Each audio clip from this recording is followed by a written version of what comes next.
Hello friends, thank you for 7 likes on my previous video. So today we are going to solve another CSCS problem, that is counting towers. So our task is to build a tower whose width is 2 and height is n, and we have unlimited supply of blocks with integer height and width. So these are the example for n equal to 6. So this is a problem of dynamic programming. So what we are our approach is, if we see from the top of this tower, then we can have two type of view. First is we have block which are separated from the middle, and we can have a block which is connected at the middle. So its length is 2 and it is also of length 2, so this one is connected. So we can say if our height is 1, then we can have two kind of configuration. And for finding the answer uh, for next layer, what we are saying, that if we are trying to put a this block, we can say we can name it as big. So if we are trying to put a big block on the top of our tower, then what configuration we can have at the previous level. Like in this case we are putting a big block at the top, then we can have two small blocks separated from the middle in the previous layer, one big block which is joined from the middle, and we can have one big block which is joined in middle, and this block is also joined with our current block.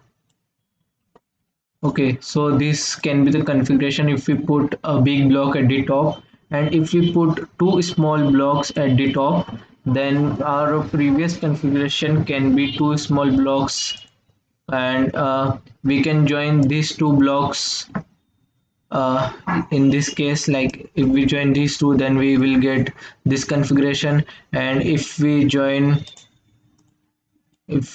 only the left blocks, then we will get this configuration, and if we join only right block, then we will get uh, uh, only right block, then we will get this configuration, and if we join only left, then we will get this configuration. And one more configuration we can have, we have two small block at the top and we have a big block at the bottom, and we cannot join them in the vertical manner. So these are all are the possible configuration we can have for our next layer. So what our DP equation is, let's say we talk about a big block. If we are putting a big block, then we can have two small blocks, and two small block, one configuration with a small block at the top, and two configurations with the big block at the previous layer. So same we have written here, 2 into big plus small.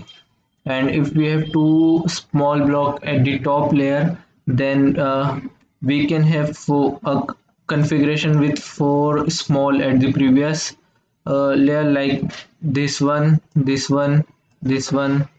this one. All of these four has two small blocks in their top previous layer, and one big is this one, which is a big block in the previous layer. So this is our DP equation, and we can apply it n times to get our result. So let's have a look at the code. So we are initializing small and big equal to 1, because in uh, first layer we will have only one configuration for both. Okay, so next what we are doing, we are taking input as n, and we are running this code n minus 1 times, so that we will get our answer to the nth height. So we are using this temporary variables like underscore small equal to 4 into small plus big and underscore big is equal to small plus 2 into big, because we want to update the value of small and big simultaneously. So after doing this, we are assigning this value to our original variable, that is small and big, and we are taking modulo with the mod that is given in the question, and finally we are printing our result. So yeah, this was the solution. Thank you for watching.